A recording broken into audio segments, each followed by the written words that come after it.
आत्यांच्या आठवणीत आत्यांना समर्पित. जरी तू आमची आत्या होती, आईपेक्षा कमी नव्हती.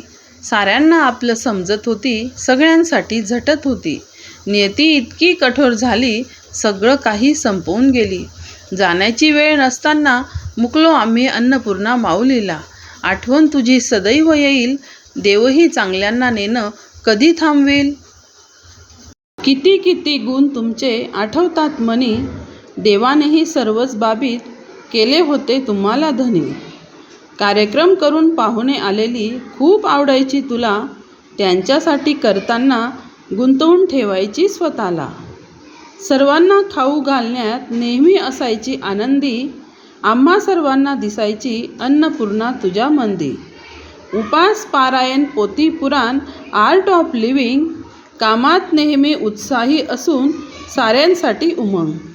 देवालाही माहीत होते जास्त दिवस नाही तुझा मुक्काम, म्हणून तीर्थयात्रा करून तुझ्याकडून करून घेतले 4 धाम. पैसा संपत्ती नाती गोती खूप सारी दिली, पण घराला घरपण देणारी देवी हिरावून नेली. सर्व भावा बहिणींची लाडकी होती, म्हणायचे तुला माई. भावांनाही जीव लावून बनायची त्यांची आई. भावा बहिणींचं मन तुमचं एकमेकांत गुंतलं होतं, म्हणून तुमच्या भेटीसाठी भावाने घर गाठलं होतं. असलेल्या भावा बहिणीचा तुला कंटाळा आला का?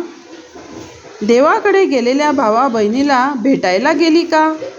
लक्ष्मीनारायणाचा जोडा तुमचा शोभून दिसे छान, तुमच्याकडे पाहून अभिमानाने उंचायची आमची मान. नारायणाला एकाकी करून लक्ष्मी निघून गेली, कुठे शोधायचे तुला आता, रामाची सीता हरवली. तुझ्या विना दादा माझा हताश होऊन गेला, झोपेतही आई आई करत रडत राहिला. बहीण माझी खचून गेली, शक्तीच तिची गेली, पाठीच्या भक्कम आधाराची सावलीच गेली. सगळ्यांना जीव लावून दिलीत तुम्ही माया, देवाने नको त्या यातना देऊन विव्हळली तुमची काया. साऱ्यांनीच शेवटपर्यंत प्रयत्न केले तुम्हाला वाचवण्याचे, कुणातही सामर्थ्य नाही विधिलिखित टाळण्याचे. सगळेच आहे येथे पाहुणे मंडळी जमली, दिसत नाही ती आम्हाला जीव लावणारी माय माऊली. पुढचा प्रवास तुझा सुखी हो हीच देवाला प्रार्थना, काव्य पंक्ती तुला अर्पण करते हीच माझी आराधना.